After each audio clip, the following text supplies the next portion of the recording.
बांगलादेशामध्ये जो हिंदूंवर अत्याचार चालू आहेत, विशेषतः जो दीपू दास म्हणून मुलगा आहे त्याला जिवंत मारून आणि जाळण्याचा जो प्रयत्न केला, अतिशय घृणित कृत्य बांगलादेशामध्ये चालू आहेत। गेल्या वर्षी सुद्धा आम्ही जे वक्तव्य केलं होतं हे बांगलादेशाला उद्देशूनच होतं, त्याचा खूप उहापोह केला गेला। पण खरोखर ती परिस्थिती आज जी आपण डोळ्यांनी पाहतोय, पुन्हा हा वाद उफाळलेला आहे। दुसरी महत्त्वाची गोष्ट, या बांगलादेशामध्ये घडलेल्या अत्याचाराच्या विरोधामध्ये पश्चिम बंगालमध्ये ज्यावेळेला हिंदूंनी मोर्चा काढला त्यावेळेला पोलिसांनी त्यांच्यावर कशा अत्याचार केले आणि अशा प्रकारे या कुकृत्याला असणारा निषेध म्हणून 29 तारखेला 29 डिसेंबरला शिर्डीला आणि छत्रपती शिवाजी महाराज चौक या ठिकाणी भव्य अशा प्रकारचं आंदोलन केलं जाणार आहे। त्या आंदोलनाला आम्ही उपस्थित असणार आहोत।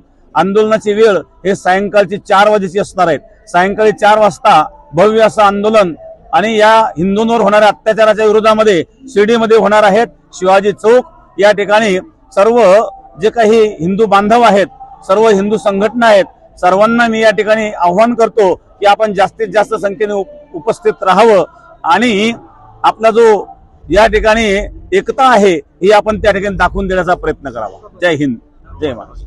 सर्व बंधू भगिनींनो आणि सर्व हिंदू बांधवांनो, या ठिकाणी मी जे काही आपल्याला सांगितलेलं आहे त्याचा निश्चित आपण लक्षात घ्या आणि आपण 29 तारखेला सर्वांनी हजर राहावं।